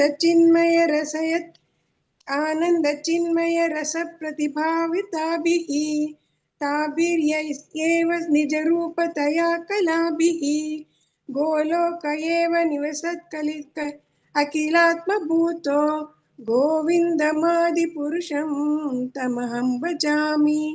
ವಿಶ್ವಾತ್ಮನಾದರೂ ಆನಂದ ರೂಪದಲ್ಲಿ ತನ್ನದೇ ಆದ ಆತ್ಮ ಸಾಕ್ಷಾತ್ಕಾರದಿಂದ ಗೋಪರು, ಗೋಪಿಯರು ಮತ್ತು ಗೋವುಗಳು ಗೋಲೋಕದಲ್ಲಿ ನೆಲೆಸಿರುವ ಆ ಆದಿ ಪುರುಷನ ಗೋವಿಂದನನ್ನು ನಾನು ಆಶ್ರಯಿಸುತ್ತೇನೆ. ಇಲ್ಲಿ ತುಂಬಾ ಚೆನ್ನಾಗಿ ಹೇಳಿದ್ದಾರೆ. ನಾವು ಸಾವಿರಾರು ಲಕ್ಷ ವರ್ಷಗಳು ಕೂಡ ಈ ಬ್ರಹ್ಮನನ್ನು ಕಂಡುಹಿಡಿಯಲು ಪ್ರಯತ್ನ ಪಡ್ತಾರೆ. ನಾವು ಅಷ್ಟೊಂದು ತಪಸ್ಸು ಮಾಡಿದ್ರು ಕೂಡ ಅವ್ರು ಏನ್ ಮಾಡ್ತಾರೆ, ಗೋವಿಂದನ ಪಾದ ಕಮಲದ ತುದಿಯನ್ನು ಮಾತ್ರ ಸಮೀಪಿಸ್ತಾರಂತೆ. ಅವ್ರು ಗೋವಿಂದನನ್ನು ಸಂಪೂರ್ಣವಾಗಿ ಅರ್ಥ ಮಾಡಿಕೊಳ್ಳಿಕ್ಕೆ ಸಾಧ್ಯವೇ ಇಲ್ಲ. ಸೊ ಸಾವಿರಾರು ಲಕ್ಷಾಂತರ ವರ್ಷಗಳು ತಪಸ್ಸು ಮಾಡಿದ್ರೆ, ನಮ್ದು ಕಲಿಯುಗದಲ್ಲಿ ನಮ್ಗೆ ಜೀವನ ಇರೋದೇ 70-80 ವರ್ಷ. 100 ವರ್ಷ ಅಂತ ಹೇಳ್ತಾರೆ, ಅದು 50-60 ವರ್ಷಕ್ಕೆ ಟ್ಯಾಬ್ಲೆಟ್ ಮೇಲೆ ಬದುಕಿರ್ತೀವಿ. ಟ್ಯಾಬ್ಲೆಟ್ ಇಲ್ಲದೆ ಬದುಕಕ್ಕಾಗಲ್ಲ. ನಮ್ಗೆ ಲೈಫ್ ಸಪೋರ್ಟ್ ಸಿಸ್ಟಮ್ ಬೇಕು. 50 ವರ್ಷಕ್ಕೆ ನಮ್ ಜೀವನ ಮುಗೀತು ಈಗಿನ ಕಾಲದಲ್ಲಿ. ಆ ತರ ಪರಿಸ್ಥಿತಿ ಇದೆ ಇವಾಗ. ಸೊ ಅಂತಹ 50 ವರ್ಷದಲ್ಲಿ ನಾವು ಎಲ್ಲಿ ಇದು ಉಸಿರಾಟವನ್ನು ನಿಯಂತ್ರಣ ಮಾಡೋದು ಮತ್ತು ಪ್ರಾಣಾಯಾಮ ಮಾಡೋದು, ಅಷ್ಟಾಂಗ ಯೋಗವನ್ನು ಮಾಡೋದು, ಅಷ್ಟೆಲ್ಲ ಮಾಡಿದ್ರು ಕೂಡ ಏನು ಸುಖ ಇಲ್ಲ. ಕೇವಲ ಗೋವಿಂದನ ಪಾದ ಕಮಲದ ತುದಿ ಮಾತ್ರ ಸಮೀಪಿಸಲಿಕ್ಕೆ ಸಾಧ್ಯ. ನಂತರ ಇನ್ನೊಂದು ಶ್ಲೋಕದಲ್ಲಿ ಬ್ರಹ್ಮದೇವರು ಹೇಳ್ತಾರೆ, ಆನಂದ ಚಿನ್ಮಯ ರೂಪದಲ್ಲಿ ತನ್ನದೇ ಆದ ಆತ್ಮ ಸಾಕ್ಷಾತ್ಕಾರದಿಂದ ಗೋಲೋಕದಲ್ಲಿ ಭಗವಂತ ನೆಲೆಸಿದ್ದಾನೆ. ಅವನು ಸದಾ ಗೋಲೋಕದಲ್ಲಿ ಇರ್ತಾನೆ. ಗೋಪರು, ಗೋಪಿಯರು ಮತ್ತು ಗೋವುಗಳೊಂದಿಗೆ ಸದಾ ತನ್ನ ಲೀಲೆಗಳನ್ನು ಮಾಡ್ತಾ ಇರ್ತಾನೆ. ಸೊ ಅಂತಹ ಗೋಲೋಕದಲ್ಲಿ ನೆಲೆಸಿರುವ ಆದಿಪುರುಷನಿಗೆ ಗೋವಿಂದ ನಾನು ನಮಸ್ಕರಿಸುತ್ತೇನೆ ಅಂತ ಬ್ರಹ್ಮದೇವರು ಹೇಳ್ತಾರೆ. ಸೊ ಬ್ರಹ್ಮದೇವರು ನಮ್ಮೆಲ್ಲರಿಗಿಂತ ಈ ಐಹಿಕ ಜಗತ್ತಿನಲ್ಲಿ ಅತ್ಯಂತ ದೊಡ್ಡ ಅಥಾರಿಟಿ. ನಮಗೆ ಅದೇನ್ ಹೇಳ್ತಾರೆ, ಮುತ್ತಾತನ ಮುತ್ತಾತ ಅಂತಾರೆ. ಸೊ ಅವರು ಹೇಳಿದ್ದು ನಾವು ಅಕ್ಷರಶಃ ನಂಬಲೇಬೇಕು. ಯಾಕಂದ್ರೆ ಅವರು ಭಗವಂತನ ಸಾಕ್ಷಾತ್ಕಾರವನ್ನು ಪಡಿಸ್ಕೊಂಡಿದ್ದಾರೆ ಮತ್ತು ಅವರು ಈ ಸಂಪೂರ್ಣ ಸೃಷ್ಟಿಯನ್ನು ಮಾಡಿದ್ದಾರೆ. ನಮ್ಮ ಸಂಪೂರ್ಣ ಬ್ರಹ್ಮಾಂಡದಲ್ಲಿ ಏನ್ ಸೃಷ್ಟಿ ಇದೆ, ಈ ಸೃಷ್ಟಿಯನ್ನೆಲ್ಲ ಅವರು ಮಾಡಿದ್ದಾರೆ. ಅದರಿಂದ ಅವರಿಗೆ ತುಂಬಾ ನಾಲೆಡ್ಜ್ ಇದೆ. ಸೊ ಅವರಿಗೆ ಬ್ರಹ್ಮನಿಂದ, ಅವರಿಗೆ ಕೃಷ್ಣನಿಂದನೇ, ಮಹಾವಿಷ್ಣುವಿಂದನೇ ಅವ್ರಿಗೆ ಡೈರೆಕ್ಟ್ ಆಗಿ ಏನಾಗಿದೆ, ಅವರಿಗೆ ವೇದಗಳು ಸಿಕ್ಕಿದೆ ಅವರಿಗೆ. ಅದರಿಂದ ಅವರು ಕರೆಕ್ಟ್ ಆಗಿ ಹೇಳ್ತಾರೆ. ಅದರಿಂದ ನಾವು ನಂಬಬೇಕು. ನೆಕ್ಸ್ಟ್ ಯಾರು ಓದ್ತೀರಾ? ಗೀತಾ ಮಾತಾಜಿ ಓದ್ತೀರಾ? ಓದ್ಲಾ ಪ್ರಭುಜಿ? ಹರೇ ಕೃಷ್ಣ. ಹರೇ ಕೃಷ್ಣ. ಯಾರು? ನಾನು ಗುರುಜಿ ಗೀತಾ. ಗೀತಾ ಮಾತಾಜಿ ಓದಿ. ಗೀತಾ ಮಾತಾಜಿ ಓದಿ. ಈಶೋಪನಿಷತ್ ಮಂತ್ರ 4. ವಿಷ್ಣು ಪುರಾಣದಲ್ಲಿ ಅವನ ಶಕ್ತಿಯನ್ನು ಬೆಂಕಿಯಿಂದ ಹೊರಹೊಮ್ಮುವ ಶಾಖ ಮತ್ತು ಬೆಳಕಿಗೆ ಹೋಲಿಸಲಾಗುತ್ತದೆ. ಒಂದೇ ಸ್ಥಳದಲ್ಲಿ ನೆಲೆಗೊಂಡಿದ್ದರೂ ಬೆಂಕಿಯು ಸ್ವಲ್ಪ ದೂರದವರೆಗೆ ಅದರ ಬೆಳಕು ಮತ್ತು ಶಾಖವನ್ನು ವಿತರಿಸಬಹುದು. ಅಂತೆಯೇ ಪರಮಾತ್ಮನ ಸಂಪೂರ್ಣ ವ್ಯಕ್ತಿತ್ವವು ತನ್ನ ಅತೀಂದ್ರಿಯ ನಿವಾಸದಲ್ಲಿ ಸ್ಥಿರವಾಗಿದ್ದರೂ ಅವನ ವಿಭಿನ್ನ ಶಕ್ತಿಗಳನ್ನು ಎಲ್ಲೆಡೆ ಹರಡಬಹುದು. ಅವನ ಶಕ್ತಿಗಳು ಅಸಂಖ್ಯಾತವಾಗಿದ್ದರೂ ಅವುಗಳನ್ನು 3 ಪ್ರಮುಖ ವರ್ಗಗಳಾಗಿ ವಿಂಗಡಿಸಬಹುದು: ಆಂತರಿಕ ಶಕ್ತಿ, ಕನಿಷ್ಠ ಶಕ್ತಿ ಮತ್ತು ಬಾಹ್ಯ ಶಕ್ತಿ. ಈ ಪ್ರತಿಯೊಂದು ವರ್ಗಕ್ಕೂ ನೂರಾರು ಮತ್ತು ಮಿಲಿಯನ್ ಗಟ್ಟಲೆ ಉಪಶೀರ್ಷಿಕೆಗಳಿವೆ.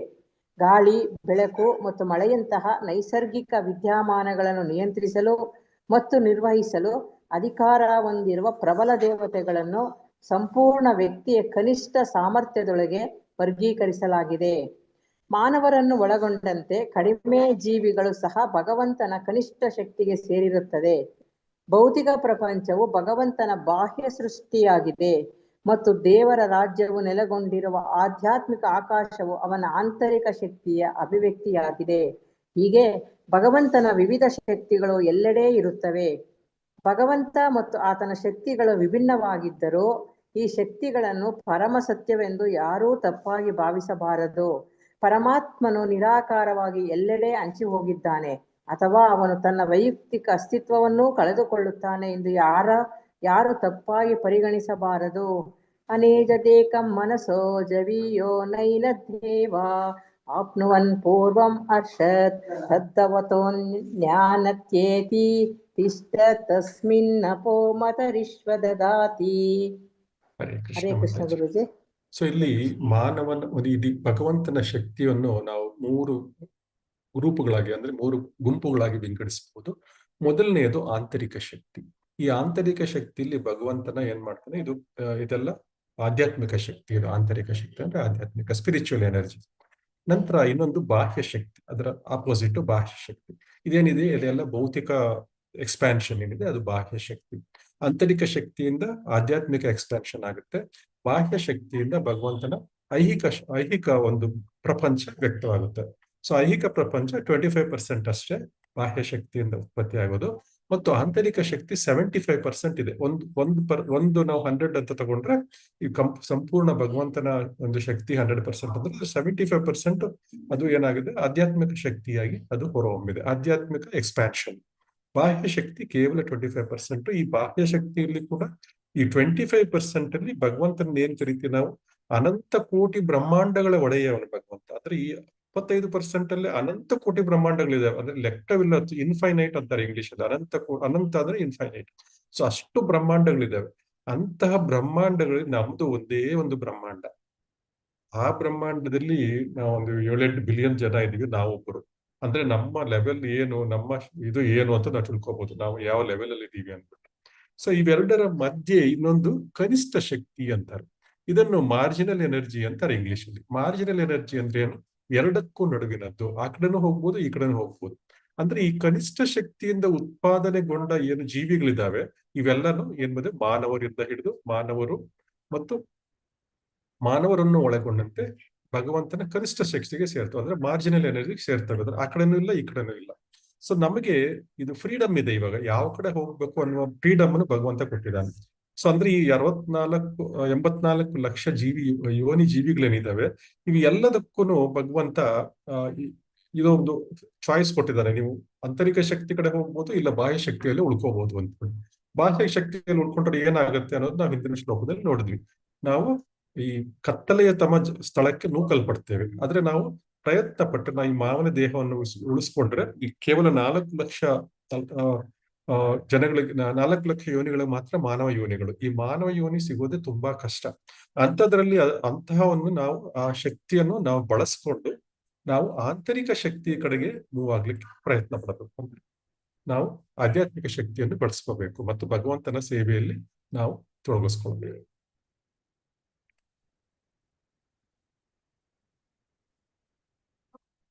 ಲಕ್ಷ್ಮೀ ದೇವಿ ಮಾತಾಜಿ ಓದ್ತೀರಾ?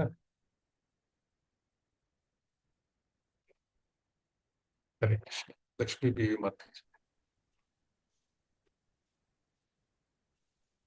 ಮೀರಾ ಪುನೀತ್ ಮಾತಾಜಿ ಓದ್ತೀರಾ? ನಾನು ಓದ್ತೀನಿ ಪ್ರಭುಜಿ. ನೀವು ಆಗ್ಲೇ ಓದಿದ್ದೀರಾ ಬಿಡಿ. ಮೀರಾ ಪುನೀತ್ ಮಾತಾಜಿ ಓದ್ಲಿ, ಅವ್ರು ಓದಿಲ್ಲ. ಆಯ್ತು ಪ್ರಭುಜಿ. ಮೀರಾ ಹರೇ ಮಾತಾಜಿ. ಕೃಷ್ಣ ಹರೇ ಓದಿ ಕೃಷ್ಣ ಪ್ರಭುಜಿ. ಓದಿ ಮಾತಾಜಿ. ಶ್ರೀ ಈಶೋಪನಿಷತ್ ಮಂತ್ರ 4. ಸಾಮಾನ್ಯ ಜನರು ತಮ್ಮ ತಿಳುವಳಿಕೆಯ ಸಾಮರ್ಥ್ಯಕ್ಕೆ ಅನುಗುಣವಾಗಿ ತೀರ್ಮಾನಗಳನ್ನು ತಲುಪಲು ಒಗ್ಗಿಕೊಂಡಿರುತ್ತಾರೆ. ಆದರೆ ಪರಮಾತ್ಮನು ಅರ್ಥ ಮಾಡಿಕೊಳ್ಳುವ ನಮ್ಮ ಸೀಮಿತ ಸಾಮರ್ಥ್ಯಕ್ಕೆ ಒಳಪಟ್ಟಿಲ್ಲ. ಈ ಕಾರಣಕ್ಕಾಗಿಯೇ ಉಪನಿಷತ್ತುಗಳು ನಮ್ಮನ್ನು ಎಚ್ಚರಿಸುತ್ತವೆ. ಯಾರೂ ತನ್ನ ಸೀಮಿತ ಶಕ್ತಿಯಿಂದ ಭಗವಂತನನ್ನು ಸಮೀಪಿಸಲು ಸಾಧ್ಯವಿಲ್ಲ. ಭಗವದ್ಗೀತೆ 10.2 ಭಗವಂತನು ಮಹಾನ್ ಋಷಿಗಳು ಮತ್ತು ಸುರರು ಸಹ ತನ್ನನ್ನು ತಿಳಿದುಕೊಳ್ಳಲು ಸಾಧ್ಯವಿಲ್ಲ ಎಂದು ಹೇಳುತ್ತಾನೆ. ಮತ್ತು ಅಸುರರ ಬಗ್ಗೆ ಏನು ಹೇಳಬೇಕು? ಅಸುರರಿಗೆ ಭಗವಂತನ ಮಾರ್ಗಗಳನ್ನು ಅರ್ಥ ಮಾಡಿಕೊಳ್ಳುವ ಪ್ರಶ್ನೆಯೇ ಇಲ್ಲ. ಶ್ರೀ ಈಶೋಪನಿಷತ್ನ 4ನೇ ಮಂತ್ರವು ಸಂಪೂರ್ಣ ಸತ್ಯವೋ ಅಂತಿಮವಾಗಿ ಸಂಪೂರ್ಣ ವ್ಯಕ್ತಿ ಎಂದು ಸ್ಪಷ್ಟವಾಗಿ ಸೂಚಿಸುತ್ತದೆ. ಇಲ್ಲದಿದ್ದರೆ ಅವರ ವೈಯಕ್ತಿಕ ವೈಶಿಷ್ಟ್ಯಗಳಿಗೆ ಬೆಂಬಲವಾಗಿ ಹಲವು ವಿವರಗಳನ್ನು ನಮೂದಿಸುವ ಅಗತ್ಯವಿರಲಿಲ್ಲ. ಶ್ಲೋಕ 2. ನಮೇ ವಿದುಂ ಸುರಗಣ ಪ್ರಭುವಂ. ಒಂದು ನಿಮಿಷ. ಮಹರ್ಷಯಃ ಅಹಮಾದಿರ್ಹಿ ದೇವಾನಾಂ ಮಹಿರ್ಷೀಣಾಂ ಚ ಸರ್ವತಃ.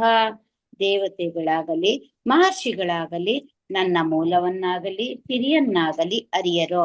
ಏಕೆಂದರೆ ಎಲ್ಲ ರೀತಿಗಳಲ್ಲಿಯೂ ನಾನೇ ದೇವತೆಗಳಿಗೆ ಮತ್ತು ಮಹರ್ಷಿಗಳಿಗೆ ಮೂಲನು.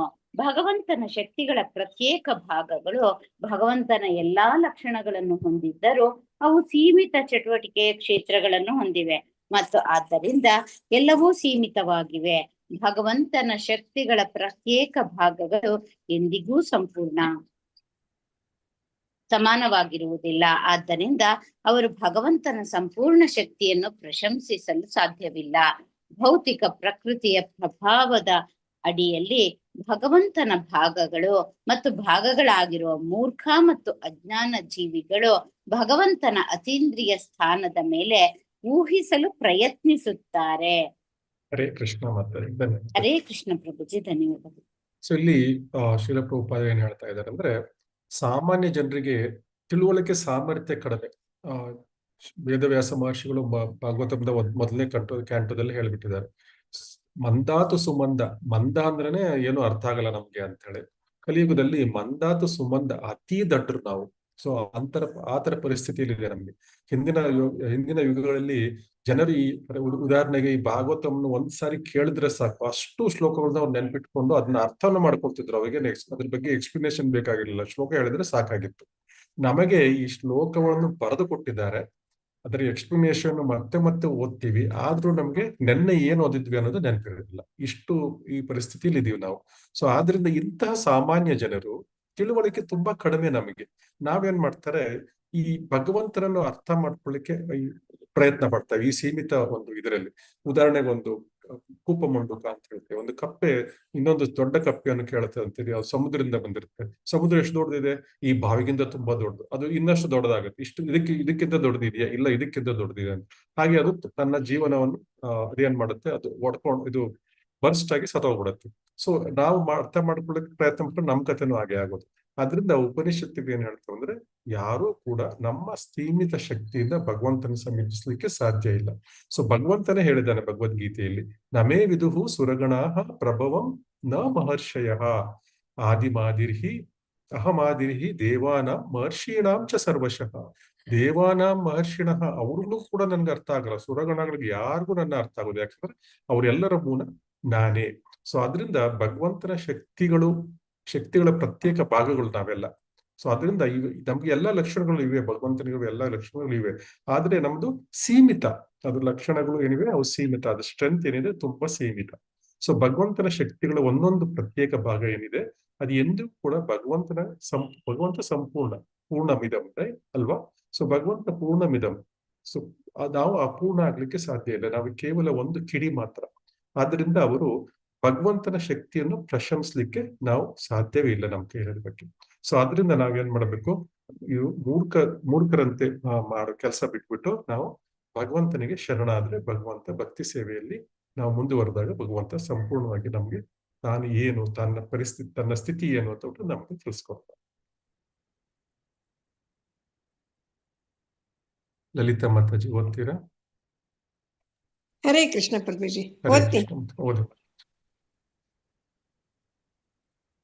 ಮಾನಸಿಕ ಊಹೆಯ ಮೂಲಕ ಭಗವಂತನ ಗುರುತನ್ನು ಸ್ಥಾಪಿಸಲು ಪ್ರಯತ್ನಿಸುವ ನಿರರ್ಥಕತೆಯ ಬಗ್ಗೆ ಶ್ರೀ ಈಶೋಪನಿಷತ್ ಎಚ್ಚರಿಸುತ್ತದೆ. ವೇದಗಳ ಪರಮ ಮೂಲವಾದ ಭಗವಂತನಿಂದಲೇ ಪಾರಮಾರ್ಥಿಕತೆಯನ್ನು ಕಲಿಯಲು ಪ್ರಯತ್ನಿಸಬೇಕು. ಏಕೆಂದರೆ ಭಗವಂತನಿಗೆ ಮಾತ್ರ ಅತೀಂದ್ರತೆಯ ಸಂಪೂರ್ಣ ಜ್ಞಾನವಿದೆ.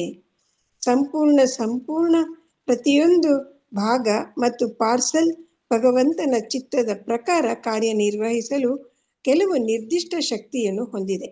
ಭಾಗ ಮತ್ತು ಭಾಗದ ಜೀವಿಯು ಭಗವಂತನ ಇಚ್ಛೆಯ ಅಡಿಯಲ್ಲಿ ತನ್ನ ನಿರ್ದಿಷ್ಟ ಚಟುವಟಿಕೆಗಳನ್ನು ಮರೆತಾಗ ಅವನು ಮಾಯೆ ಭ್ರಮೆಯಲ್ಲಿದ್ದಾನೆ ಎಂದು ಪರಿಗಣಿಸಲಾಗುತ್ತದೆ.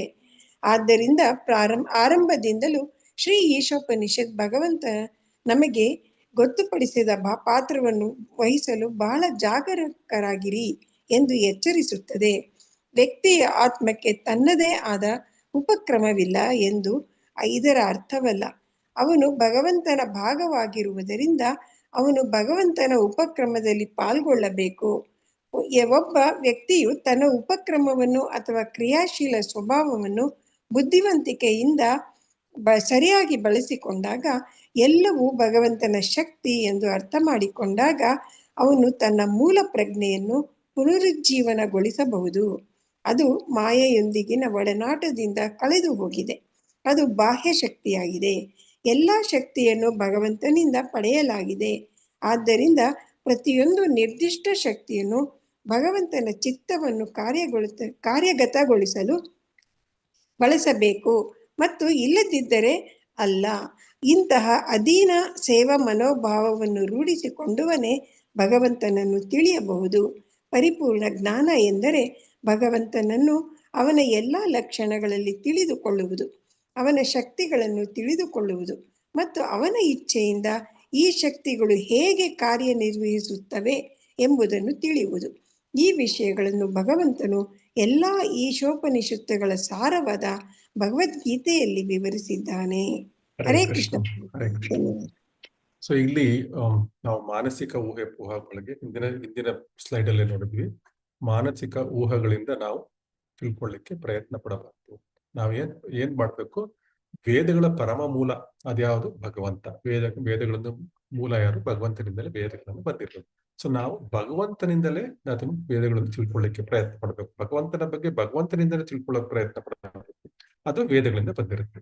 ಸೊ ಯಾಕಂದ್ರೆ ಭಗವಂತನಿಗೆ ಮಾತ್ರ ತನ್ನ ಸಂಪೂರ್ಣ ಜ್ಞಾನ ಇದೆ. ಬೇರೆ ಯಾರಿಗೂ ಭಗವಂತನ ಬಗ್ಗೆ ಸಂಪೂರ್ಣ ಜ್ಞಾನ ಇಲ್ಲ. ಸೊ ಮತ್ತೆ ನಾವೆಲ್ಲ ಏನು, ಪ್ರತಿಯೊಂದು ಭಾಗ ಮತ್ತು ನಾವೊಂದು ಪ್ರತಿಯೊಂದು ಸಣ್ಣ ಸಣ್ಣ ಕಿಡೆಗಳು ಅಂದ್ರೆ ನಾವು ಪ್ರತಿಯೊಂದು ಭಾಗ. ಸೊ ನಾವು ನಮ್ಮ ಎಲ್ಲ ಚಟುವಟಿಕೆಗಳನ್ನು ನಾವು ಮರೆತಾಗ, ನಮ್ಮ ಭಗವಂತನ ಬಗ್ಗೆ ನಮ್ಮ ಚಟುವಟಿಕೆ ಏನು, ನಮ್ಮ ರೆಸ್ಪಾನ್ಸಿಬಿಲಿಟಿ ಅನ್ನೋದು ಮರೆತಾಗ ಏನಾಗುತ್ತೆ? ನಾವು ಮಾಯೆಯಲ್ಲಿ ಇರ್ತೀವಿ. ಸೊ ಆದ್ರಿಂದ ಭಗವಂತ ಗೊತ್ತುಪಡಿಸಿದ ಕೆಲಸಗಳನ್ನು ಮಾತ್ರ ಮಾಡಬೇಕು ನಾವು. ಸೊ ವ್ಯಕ್ತಿಯ ಆತ್ಮಕ್ಕೆ ನಮ್ಮದೇ ಆದ ಒಂದು ಫ್ರೀಡಮ್ ಇಲ್ಲ ಅಂತಲ್ಲ. ಆದ್ರೆ ನಾವು ಭಗವಂತನ ಭಾಗ ಆಗಿರೋದ್ರಿಂದ ನಾವು ಭಗವಂತ ಏನ್ ಕೊಡ್ತಾನೋ, ಏನ್ ಹೇಳ್ತಾನೋ ಅದರಲ್ಲಿ ನಮ್ಮ ಫ್ರೀಡಮ್ ಬಳಸ್ಕೋಬೇಕು. ನಾವು ಫ್ರೀಡಮ್ನ ನಾವು ಉದಾಸಿದ್ರೆ ನಮಗ್ ಇಷ್ಟ ಬಂದಂಗೆ ಬಳಸ್ಕೊಳ್ಳೋದಲ್ಲ. ಸೊ ಆದ್ರಿಂದ ನಾವು ಈ ಕ್ರಿಯಾಶೀಲ ಬುದ್ಧಿ ಏನಿದೆ ನಮ್ದು, ಅಲ್ಲಿ ಮಾಡ್ಬಿಟ್ಟು ಬಂದ್ವಿ ಕೊನೆಗೆ. ಸೊ ಅದರಿಂದ ಈ ಕ್ರಿಯಾಶೀಲ ಸ್ವಭಾವವನ್ನು ನಾವು ಸರಿಯಾಗಿ ಬಳಸ್ಕೋಬೇಕು. ಸರಿಯಾಗಿ ಬೆಳೆಸ್ಕೊಂಡು ಏನ್ ಮಾಡ್ಬೇಕು? ಇದು ಭಗವಂತನ ಶಕ್ತಿ ಅಂತ ನಾವು ಯಾವಾಗ್ಲೂ ತಿಳ್ಕೊಂಡಿರ್ಬೇಕು. ನಮ್ಮಲ್ಲಿ ಏನ್ ಶಕ್ತಿ ಇದೆಯೋ ಅದೆಲ್ಲವೂ ಭಗವಂತನಲ್ಲೇ ಬಂದಿರೋದು. ಉದಾಹರಣೆಗೆ ಈ ಅರ್ಜುನ ಭಗವಂತ ಅವನು ತನ್ನ ಅವತಾರವನ್ನು ಮುಗಿಸ್ಕೊಟ್ಟು ಹೋದ್ಮೇಲೆ ಅವನು ಯಾವ ಯುದ್ಧವನ್ನು ಗೆಲ್ಲಿಕ್ಕಾಗಲ್ಲ. ಸಣ್ಣ ಸಣ್ಣ ಯುದ್ಧಗಳಲ್ಲಿ ಕೂಡ ಅವನು ಸೋತೋಗ್ತಾನೆ. ಅವಾಗ ಅವನಿಗೆ ಗೊತ್ತಾಗುತ್ತೆ ಇದೆಲ್ಲ ಶಕ್ತಿ ನನಗೆ ಭಗವಂತನಿಂದನೇ ಬರ್ತಿತ್ತು. ಕುರುಕ್ಷೇತ್ರ ಯುದ್ಧವನ್ನು ಎಂತೆಂತ ವೀರರನ್ನು ಕೂಡ ಅವನು ಸದೆ ಬಡಿದಿರ್ತಾನೆ. ಆದ್ರೆ ಭಗವಂತನ ಈ ಲೋಕವನ್ನು ಬಿಟ್ಟ ಮೇಲೆ ಅವನಿಗೆ ಒಂದ್ ಸಣ್ಣ ಯುದ್ಧ ಕೂಡ ಗೆಲ್ಲಿಕ್ಕಾಗ್ಲಿಲ್ಲ. ಸೊ ಇದ್ರೆಲ್ಲವೂ ಕೂಡ ಭಗವಂತನ ಜೊತೆ ನಮ್ಮ ಒಂದು ಕೆಲಸವನ್ನು ಕ್ರೋಢೀಕರಿಸಿದಾಗ ಅದಕ್ಕೆ ಜೀವನದ ನಮ್ಮ ಉದ್ದೇಶ ಪೂರ್ಣ ಆಗುತ್ತೆ. ಸೊ ಎಲ್ಲ ಶಕ್ತಿಯಿಂದನೂ ಭಗವಂತನಿಂದ ನಮ್ಗೆ ಬಂದಿರೋದು. ಅದರಿಂದ ಭಗವಂತನ ಚಿತ್ತಕ್ಕೆ ಅನುಸಾರವಾಗಿ ನಮ್ಮ ಕಾರ್ಯಗಳನ್ನು ಮಾಡಬೇಕು. ಇಂತಹ ಮನೋಭಾವನೆ ಯಾವಾಗ ಬಳಸ್ಕೊಳ್ತೀವಿ ಆಗ್ಲೇ ನಮ್ಗೆ ಭಗವಂತನ ತಿಳಿಲಿಕ್ಕೆ ಸಾಧ್ಯ. ಅವಾಗ ನಮ್ಗೆ ಪರಿಪೂರ್ಣ ಜ್ಞಾನ ಸಿಗುತ್ತೆ. ಮತ್ತು ಈ ಎಲ್ಲಾ ಭಗವದ್ಗೀತೆ ಏನಿದೆ, ಎಲ್ಲಾ ಉಪನಿಷತ್ತುಗಳ ಸಾರ ಭಗವದ್ಗೀತೆಯಲ್ಲಿ ಇದೆ. ಎಲ್ಲಾ ವೇದ ಉಪನಿಷತ್ತುಗಳ ಸಾರ ಭಗವಂತ ನಮ್ಗೆ ಭಗವದ್ಗೀತೆಯಲ್ಲೇ ಕೊಟ್ಬಿಟ್ಟಿದ್ದಾನೆ. ಭಗವದ್ಗೀತೆ ನಾವು ಚೆನ್ನಾಗಿ ಮತ್ತೆ ಮತ್ತೆ ಓದಿದ್ರೆ ಈ ಎಲ್ಲಗಳ ಸಾರ ನಮ್ಗೆ ಸಿಗುತ್ತೆ. ಇದು ವಿಶ್ವಮಿತ್ರ ಮಂತ್ರ 4. ಇಲ್ಲಿಗೆ ಇಂದಿನ ತರಗತಿ ನಿಲ್ಲಿಸೋಣ. ವಾಂಚಾಕಲ್ಪತರುಭ್ಯಶ್ಚ ಕೃಪಾ ಸಿಂಧುಭ್ಯ ಏವ ಚ ಪತಿತಾನಾಂ ಪಾವನೇಭ್ಯೋ ವೈಷ್ಣವೇಭ್ಯೋ ನಮೋ ನಮಃ. ನಮೋ ವಿಷ್ಣುಪಾದಾಯ ಕೃಷ್ಣಪೃಷ್ಠಾಯ ಭೂತಲೆ ಶ್ರೀಮತಿ ಭಕ್ತಿವೇದಾಂತ ಸ್ವಾಮಿನಿತಿ ನಾಮಿನೇ. ನಮಸ್ತೆ ಸಾರಸ್ವತಿ ದೇವೇ ಗೌರವಾಣಿ ಪ್ರಚಾರಿಣೆ ನಿರ್ವಿಶೇಷ ಶೂನ್ಯವಾದಿ ಪಾಶ್ಚಾತ್ಯ ದೇಶತಾರಿಣೆ. ಹರೇ ಕೃಷ್ಣ ಕೃಷ್ಣ ಕೃಷ್ಣ ಹರೇ ಹರೇ, ಹರೇ ರಾಮ ರಾಮ ರಾಮ ಹರೇ ಹರೇ. ಹರೇ ಕೃಷ್ಣ. ಎಲ್ಲರಿಗೂ ಧನ್ಯವಾದಗಳು ತರಗತಿಗೆ ಬಂದಿದ್ದಕ್ಕಾಗಿ. ಧನ್ಯವಾದಗಳು ಪ್ರಭುಜಿ. ಎಲ್ರು ಅಟೆಂಡೆನ್ಸ್ ಹಾಕಿದ್ದೀರಾ? ಹಾ ಪ್ರಭುಜಿ. ಹರೇ ಕೃಷ್ಣ ಗುರುಜಿ. ಹರೇ ಕೃಷ್ಣ ಮಾತಾಜಿ. ಧನ್ಯವಾದಗಳು ಪ್ರಭುಜಿ. ಧನ್ಯವಾದಗಳು ಮಾತಾಜಿ. ಎಲ್ಲರಿಗೂ ಧನ್ಯವಾದಗಳು ಇಂದಿನ ತರಗತಿಗೆ ಬಂದಿದ್ದಕ್ಕಾಗಿ.